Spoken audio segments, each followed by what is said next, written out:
Au gala d'entreprise, elle a tenté de me prendre la main mais j'ai murmuré, pas après tout ce que tu as fait. Si quelqu'un m'avait dit que je finirais par trouver la clarté dans une salle remplie de canapés et de sourires fluorescents, j'aurais ri et continué à boire mon café tiède. Pourtant, c'est précisément ce qui s'est produit, juste en face d'une sculpture de glace taillée à l'effigie du logo de l'entreprise, avec un saxophoniste jouant du Marvin Gaye en fond sonore. Je m'appelle Elton, pas le chanteur. Juste un simple analyste de conformité informatique de 43 ans, originaire de Roanoke en Virginie, qui porte les 3 mêmes cardigans en rotation et compte les dalles du plafond quand une pièce devient trop bruyante. Je n'ai jamais été doué pour élever la voix.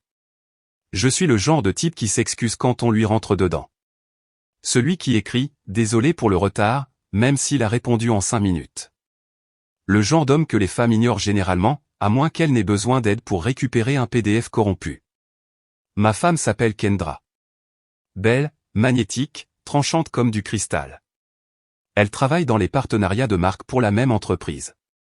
Elle m'appelait, elle, ce qui, d'une manière ou d'une autre, me faisait me sentir plus grand que je ne le suis.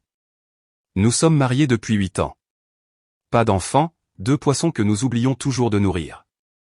Et dernièrement, trop de soirées où elle travaillait tard et où je restais assis dans notre appartement silencieux, à regarder un dîner froid, me demandant si elle aimait toujours le risotto aux champignons ou si c'était juste quelque chose qu'elle avait fait semblant d'apprécier. Mais ce qui a tout changé, ce ne fut pas un SMS, ni du rouge à lèvres sur un col, ni même une confession. Ce fut une plume, une unique plume noire de corbeau. Elle était glissée à l'intérieur de son agenda professionnel, juste entre des pages remplies de sa parfaite écriture cursive et de réunions codées par couleur. Je l'ai trouvée par hasard en cherchant un reçu dont j'avais besoin. Je l'ai interrogée à ce sujet, en plaisantant, pensant que c'était un quelconque symbole de mode ou une partie d'une nouvelle campagne. Elle s'est figée. Puis, avec un sourire trop lent et trop doux pour être vrai, elle a dit « Ce n'est rien. Juste une blague entre collègues. » Et ce fut tout. Elle est entrée dans la salle de bain et je suis resté là, tenant cette plume comme si elle me brûlait la main. Vous savez, quand les gens disent que leur instinct ne se trompe pas. Le mien ne se contentait pas de le savoir, il hurlait. Mais je n'ai rien dit. Pas à ce moment-là. Ni même quand elle en a eu une autre, cette fois laissée sur le siège de sa voiture après son retour d'une retraite stratégique, ou quand j'ai remarqué qu'elle avait changé le mot de passe de son téléphone, ou quand elle a commencé à fredonner des chansons inconnues sous la douche et à sourire comme si quelqu'un d'autre la regardait. Non, j'ai attendu, comme un lâche, comme je le fais toujours, jusqu'au gala, jusqu'à la nuit où elle a tenté de me prendre la main et où j'ai murmuré les mots que je n'aurais jamais cru pouvoir prononcer. Mais j'y viendrai, car avant cela, je dois vous raconter ce qui s'est passé avant l'événement, ce que j'ai découvert, ce que j'ai enduré et ce que j'ai vu. Et comment un homme discret qui porte des cardigans a fini par craquer. C'est le mardi avant le gala que j'ai touché un nouveau fond. L'appartement était silencieux. Pas de jazz doux provenant du côté de Kendra sur le compte Spotify. Pas le bruit de ses clés arrivant tard, feignant la surprise que je sois encore réveillé. Juste moi, une tasse de thé fade et sa mallette de travail près de la porte, tel un témoin silencieux. Cette mallette, en cuir marron, poli, chère. Je l'avais vue plus souvent que son visage ces derniers temps. Depuis des mois, je me sentais comme un invité dans mon propre mariage, orbitant autour de son monde sans jamais vraiment y atterrir. Elle était toujours en appel, en train de préparer une présentation, ou simplement, épuisée. C'est comme ça qu'elle le disait maintenant. Simplement épuisée. Comme si ma simple présence l'épuisait. Je ne sais pas ce qui m'a pris. Peut-être était-ce la plume, toujours nichée dans le tiroir de ma table de chevet. Ou peut-être le fait que je ne l'avais pas entendu rire avec moi depuis des semaines. Mais ce soir-là, alors qu'elle était sortie pour un verre tardif avec son équipe, j'ai fait quelque chose que je n'aurais jamais pensé faire. J'ai vérifié sa messagerie vocale. Écoutez, je n'en suis pas fier. Je ne suis pas du genre à fouiner. Je suis le genre de type qui laisse des post-it disant « J'ai trouvé ton chargeur cœur rouge » et pense que c'est un langage d'amour. Mais quelque chose s'est brisé en moi ce soir-là. Je connaissais son mot de passe. Elle utilisait le même pour tout, le nom de notre premier chat, étrangement en majuscule. Quand l'écran de la messagerie vocale est apparu, il n'y avait que 3 messages. Je n'en ai écouté qu'un. C'était un homme. Voix douce, assurée. Le genre de ton qui n'a pas besoin de s'expliquer. Il n'a pas dit son nom. Je viens de recevoir ton mot. Ça m'a fait sourire. Je serai celui en noir. Chambre 714. Comme la dernière fois. Apporte ce rire coquin qui est le tien. Tu me le dois. Je n'ai pas respiré pendant 30 secondes. Je l'ai réécouté. Mes mains tremblaient, mais j'ai appuyé sur répéter. Je voulais croire que j'avais mal entendu. Je voulais que ce soit une blague. Mais au fond, quelque chose en moi a acquiescé, comme si j'avais attendu que cette vérité arrive. Je ne l'ai pas confrontée ce soir-là. Pas de grands cris, pas de scène dramatique. Ce n'est pas moi. Je l'ai simplement regardé le lendemain matin pendant qu'elle enfilait sa veste et me demandait si le café avait encore un goût de brûlé. Et je me souviens avoir pensé, combien de fois lui ai-je préparé le petit déjeuner alors qu'elle portait le baiser d'un autre sur les lèvres? Ce jour-là, je ne suis pas allé travailler. J'ai appelé pour dire que j'étais malade et j'ai passé des heures à arpenter le salon, à ouvrir et fermer le réfrigérateur sans savoir pourquoi. À un moment, j'ai attrapé sa mallette, non pas pour fouiner, mais parce que j'étais engourdi et incapable de penser. C'est là que j'ai remarqué que son badge d'entreprise avait été remplacé par un second. Un badge différent, noir et doré, sans nom, juste un corbeau. Et j'ai de nouveau pensé aux plumes. Cette nuit-là, elle n'est pas rentrée. Elle m'a envoyé un texto, cependant. Ne m'attends pas, chérie. C'est un marathon de brainstorming, lol. Je t'aime. Jamais de sa vie elle n'avait utilisé, lol. Je n'ai pas répondu. J'ai simplement éteint mon téléphone, je me suis blotti sur le canapé et je suis resté là, éveillé, jusqu'à 5h12 du matin, quand j'ai entendu la porte d'entrée grincer en s'ouvrant et le léger tintement de talons qu'on retire dans l'obscurité. Elle pensait que je dormais. Et d'une certaine manière, c'était le cas. Je ne le savais pas alors, mais la version de moi qu'il aimait si purement était déjà morte cette nuit-là. L'homme qui restait éveillé pour planifier des voyages d'anniversaire, qui remarquait quand elle changeait de shampoing, qui achetait des petits cadeaux juste comme ça, je crois qu'il a disparu au moment où ce message vocal s'est terminé. Tout ce qui restait, c'était l'homme qui a commencé à compter les jours jusqu'au gala. Parce que j'allais y aller. Et j'allais porter le costume gris qu'elle détestait, avec le col légèrement froissé et mes vieilles baskets au lieu de chaussures cirées. Pas pour l'impressionner, ni même pour réclamer quoi que ce soit, mais parce que j'avais besoin qu'elle voie ce qu'elle avait brisé. Et je voulais me tenir droit, bien droit, quand elle essaierait de ramasser les morceaux. L'invitation officielle par email pour le gala est arrivée dans ma boîte de réception 3 jours avant l'événement. Je n'étais pas censé être sur la liste. Je ne l'avais jamais été auparavant. Ces choses étaient généralement réservées aux cadres et à leurs invités. Mais elle était là, claire comme le jour, envoyée par l'assistante du vice-président. Mon nom, orthographié correctement pour une fois. Une petite enveloppe numérique dorée clignotant en haut de mon écran.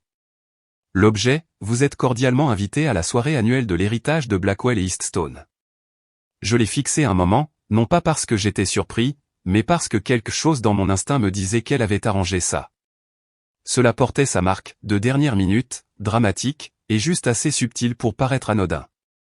Je l'imaginais souriant avec suffisance à son bureau, pensant que ce serait peut-être sa branche d'olivier, qu'elle me ferait parader, sauverait les apparences, jouerait le rôle du mari devant ses collègues et rentrerait à la maison en prétendant que rien de tout. Cela ne m'avait fracturé. Ce qu'elle ne réalisait pas, c'est que je n'y allais plus pour elle. La veille de l'événement, j'ai fait quelque chose d'inattendu.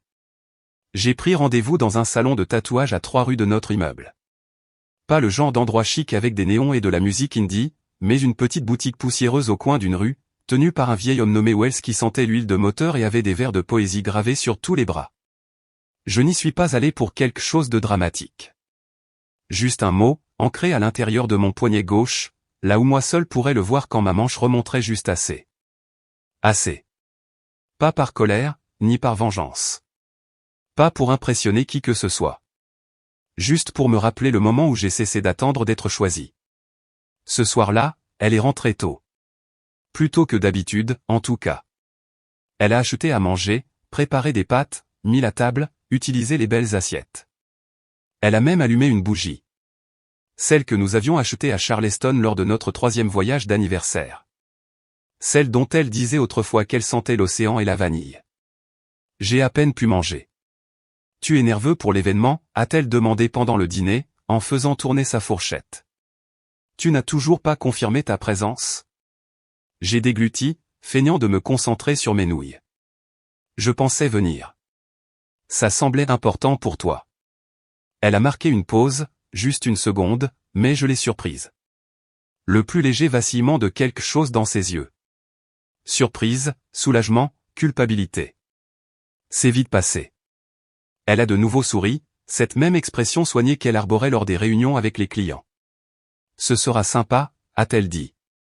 Ça fait longtemps qu'on n'est pas sortis. Cette partie était vraie. Nous n'étions allés nulle part en couple depuis près de 4 mois. Pas de dîner, pas de rendez-vous, pas de promenade au hasard comme nous en avions l'habitude dans le parc du quartier. Juste 2 personnes dans le même appartement, naviguant dans les silences de l'autre comme sur un champ de mine. Cette nuit-là, je suis resté éveillé à ses côtés, écoutant le rythme de sa respiration. Elle me tournait le dos, comme elle l'avait fait tant de nuits déjà. Je fixais le plafond, comptant les faibles éclats des voitures qui passaient et se reflétaient sur notre fenêtre, et je pensais à quel point quelqu'un doit s'éloigner avant de pouvoir s'allonger à vos côtés chaque nuit et se sentir encore comme un étranger. Le matin, je me suis réveillé avec une surprise. Il y avait une boîte au pied du lit, emballée dans du papier cadeau avec une petite note qui disait « Pour demain soir », à l'intérieur se trouvait une cravate en soie bleu nuit, de Créateur. J'ai reconnu la marque car je l'avais déjà vue, sur le reçu que j'avais trouvé un mois plus tôt, qu'elle prétendait être pour un client. L'étiquette était toujours là, elle sentait encore le magasin, et je suis resté là, à la tenir, comme si elle signifiait quelque chose. Mais ce n'était pas le cas. Ce n'était pas une offrande de paix. C'était un camouflage. Un moyen de me faire fondre dans le décor, de jouer le jeu, de ne pas poser de questions. Mais j'avais des questions. Et je n'allais plus les garder pour moi. La nuit du gala est arrivée, enveloppée dans un épais brouillard gris, du genre qui semblait s'infiltrer dans vos os dès que vous mettiez le pied dehors. J'ai conduit en silence, Kendra tapant distraitement sur son téléphone pendant tout le trajet. J'ai jeté un coup d'œil à son écran 1 ou 2 fois, une rafale d'émojis, une photo que je n'ai pas bien distinguée, beaucoup de visages qui rient. Rien de tout cela ne m'était destiné. L'hôtel était l'un de ces endroits que l'on ne voit que dans les magazines de luxe. Tout enlustré en miroirs infinis, où chaque pas résonne comme s'il coûtait $500. Alors que nous traversions le hall en marbre, j'ai remarqué comment Kendra redressait sa posture, comment elle laissait sa main effleurer légèrement la mienne sans la tenir, comment ses yeux ne cessaient de balayer la foule avant même que nous n'atteignions la salle de bal. Elle cherchait quelqu'un, et ce n'était pas moi. À l'intérieur, l'endroit était un tourbillon de costumes noirs et de robes argentées, de verres qui teintent et de rires forcés. Les tables étaient décorées d'imposants vases de lys blanc et d'étranges branches tordues. Un trio de jazz jouait trop fort dans un coin, et les serveurs circulaient parmi les invités, portant de petits plateaux de nourriture que je ne pouvais nommer. Kendra souriait comme une politicienne, me guidant à travers des groupes de collègues et de chefs de département, me présentant d'une voix désinvolte comme si je faisais partie de ses accessoires pour la soirée, montre, sac à main, mari. J'ai serré des mains, hoché la tête, murmuré des phrases passe-partout comme « enchanté de vous rencontrer » et « on dirait une belle soirée ». Mais la vérité, c'est que j'ai à peine enregistré les gens. Mon esprit tournait en boucle autour du message vocal, des plumes de corbeau, du second badge sans nom et du poids lourd qui s'enfonçait de plus en plus dans ma poitrine à chaque conversation forcée. Environ 1 heure plus tard, Kendra s'est excusée, disant qu'elle devait parler au coordinateur des relations publiques. Elle m'a donné un baiser rapide sur la joue, comme on félicite un enfant pour sa bonne conduite, et a disparu dans la mer de robes scintillantes et de smoking sur mesure. Je ne l'ai pas suivi. Au lieu de cela, je me suis dirigé vers le bar et j'ai commandé un soda.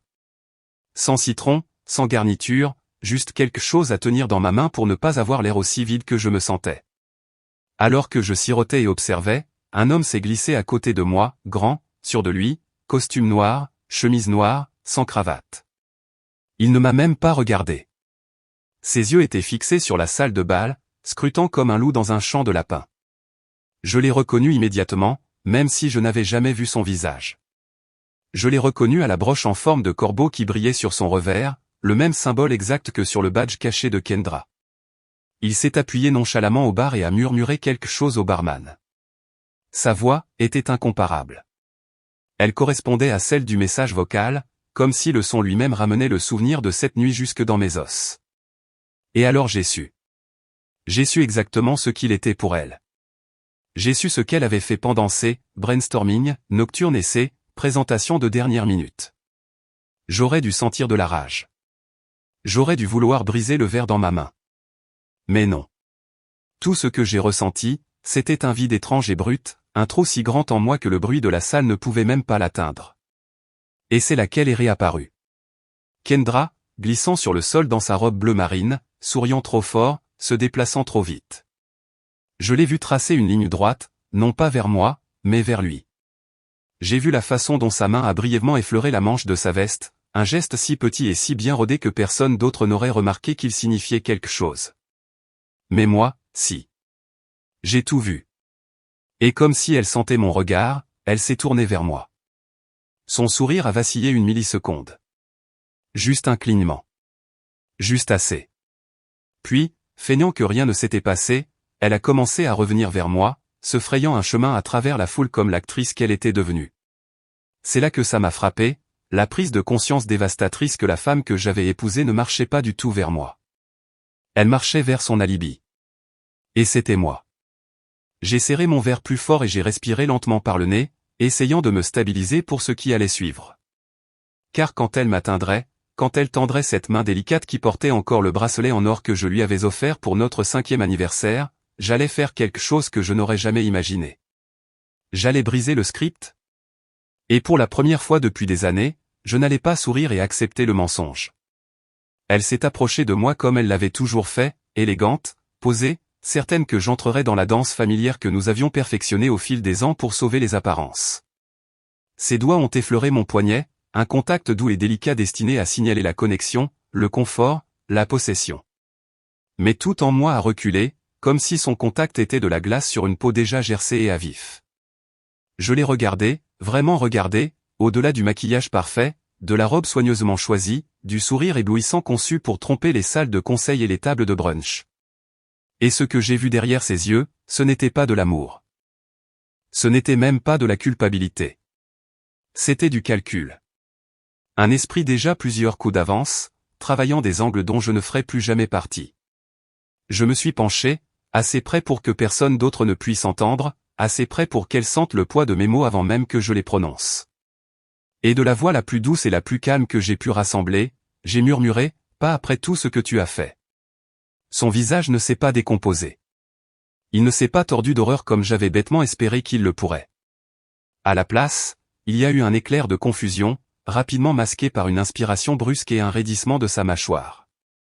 Elle a cligné des yeux 1, 2 fois, sa main hésitant dans les airs entre nous, ses doigts se contractant comme s'ils essayaient d'invoquer un nouveau plan assez rapidement pour sauver la soirée. Mais il était trop tard. Je me suis redressé, j'ai fait un pas en arrière et j'ai posé mon verre intact sur le bar avec un léger clic qui, pour moi, a retenti bien plus fort que le bourdonnement de la salle. Je n'ai pas fait de scène. Je n'ai pas crié, ni accusé, ni supplié pour une explication. Je me suis simplement éloigné. Un pas, 2 pas, puis la foule m'a complètement englouti. Derrière moi, je l'ai entendu appeler mon nom. Une fois, doucement, de la manière dont on pourrait appeler un chien en espérant qu'il revienne en courant. Mais je ne me suis pas arrêté. Je ne me suis pas retourné. Je n'ai même pas bronché. J'ai juste continué à avancer à travers la salle de bal, dépassant les sourires forcés et les verres qui teintent, dépassant les murs de miroirs qui reflétaient une version de moi que je ne reconnaissais plus. Je suis sorti dans le hall, j'ai franchi les lourdes portes aux garnitures dorées, et je suis sorti dans la nuit. Le brouillard était plus épais maintenant, engloutissant la ville dans un silence humide et lourd. Je suis resté là, sur le trottoir, sentant le poids de tout cela peser sur mes épaules. Et pendant un instant, j'ai cru que je pourrais m'effondrer sous tout ce poids. Mais je ne l'ai pas fait. J'ai marché jusqu'à ma voiture, je me suis glissé derrière le volant et je suis resté assis là, dans le noir, les mains sur le volant, respirant, laissant la trahison s'installer dans mes os, là où elle devait être. Mon téléphone a vibré dans ma poche, frénétique et implacable. Je n'ai pas eu besoin de regarder pour savoir que c'était elle. Je l'imaginais debout, seul, à l'intérieur de cette salle de bal étincelante, la panique s'installant lentement, réalisant que, pour une fois, le récit lui avait échappé. Elle pouvait déformer beaucoup de choses, mais pas ça. Je n'ai pas répondu. Je n'ai même pas lu les messages qui s'empilaient les uns après les autres. À la place, j'ai démarré la voiture et j'ai conduit. Pas à la maison, pas de retour à la vie qui avait été si soigneusement construite autour de demi-vérités et de sacrifices silencieux. J'ai conduit sans but, simplement à travers les artères de la ville endormie, laissant les rues vides m'emporter de plus en plus loin de la personne que j'avais été. Ce n'était pas seulement la fin d'un mariage cette nuit-là. C'était la fin de ma personne silencieuse, de celui qui pardonne, de l'idiot qui confondait la patience avec l'amour et l'endurance avec la loyauté. Je ne savais pas exactement où j'allais, mais pour la première fois depuis des années, c'était enfin moi qui choisissais la direction. J'ai conduit jusqu'à ce que la ville se réduise à des routes de service vides et des motels oubliés, jusqu'à ce que les lumières se fondent en une seule traînée sans fin à travers le pare-brise. Mon téléphone continuait de vibrer dans la poche de ma veste, chaque vibration un fantôme griffant mes côtes. Mais je n'y ai pas touché. Je n'avais pas besoin d'entendre sa voix à nouveau. Pas maintenant. Peut-être jamais. Ce n'est qu'en arrivant à la lisière d'une ville sans nom aux 3 stations-service, un restaurant et un magasin d'alcool que je me suis finalement arrêté. Le restaurant était encore ouvert, son enseigne au néon clignotant, Café 24 juillet, dans la nuit brumeuse. Je me suis assis dans une banquette, seul, entouré de sièges en vinyle craquelé et de la légère odeur de pain grillé brûlé, fixant une tasse de café ébréché que je n'avais aucune intention de boire. J'aurais dû être en colère. J'aurais dû vouloir casser quelque chose, fracasser une assiette, crier sur le parking vide. Mais à la place, il n'y avait que cette douleur froide et creuse en moi, comme si quelque chose de vital avait été arraché et jeté. Je ne sais pas combien de temps je suis resté assis là, à regarder la condensation couler sur les fenêtres, avant d'enfin ouvrir mon téléphone. 37 appels manqués. 12 messages textes. Tous de Kendra. Les messages ont commencé simplement. Où es-tu? Elton, s'il te plaît, reviens. Ce n'est pas ce que tu penses. Puis ils ont changé, remplis de panique, suppliants. On peut en parler, s'il te plaît. Tu me fais peur. Rentre à la maison. Le dernier m'a frappé plus fort que les autres. Je t'aime. C'est drôle comme 3 mots qui autrefois faisaient battre mon cœur ne me laissaient maintenant qu'une sensation de fatigue. Je n'ai pas répondu. À la place, j'ai cherché dans ma galerie et j'ai trouvé une photo que je n'avais pas regardée depuis des mois. Un selfie qu'elle avait pris de nous lors d'un voyage dans un chalet il y a 2 hivers. Ses joues roses à cause du froid, sa main agrippant la mienne comme si cela signifiait tout. Je l'ai regardée longuement, essayant de relier cette femme à celle qui avait touché la manche de cet étranger comme une poignée de main secrète. Je ne pouvais pas. Elles n'étaient pas les mêmes. Peut-être ne l'avait-elle jamais été. J'ai passé le reste de la nuit dans cette banquette, avec cette unique tasse de café, pensant à chaque petit moment que j'avais ignoré. Chaque réunion tardive, chaque sourire distant, chaque excuse vide que j'avais acceptée parce que c'était plus facile que de croire à l'alternative. Quand le ciel a finalement commencé à s'éclaircir du gris pâle d'une aube approchante, j'ai pris une décision. Pas par colère, pas par vengeance, mais pour quelque chose de plus silencieux, de plus lourd. Une finalité qui ne laissait aucune place à une seconde chance. Je me suis levé, j'ai payé le café et je suis rentré à la maison. L'appartement était exactement comme nous l'avions laissé, trop propre, trop apprêté, trop vide. Ses clés étaient sur le comptoir. Ses talons près de la porte. Son parfum flottant dans l'air comme un fantôme. J'ai traversé la pièce en silence, ouvrant les tiroirs, rassemblant le peu de mes affaires qui comptaient vraiment. Mon ordinateur portable, quelques livres, une vieille chemise en flanelle dont elle se moquait toujours. Je n'ai rien touché qui lui appartenait. Je n'ai pas laissé de mots, pas d'adieu dramatique. Juste une absence. Au moment où elle est entrée en titubant par la porte, vers 8h30, toujours dans sa robe de gala, pieds nus et les yeux hagards, l'endroit semblait déjà différent. Mi-vivant, mi-mort.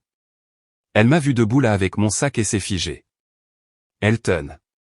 Alta-TL, la voix brisée. S'il te plaît.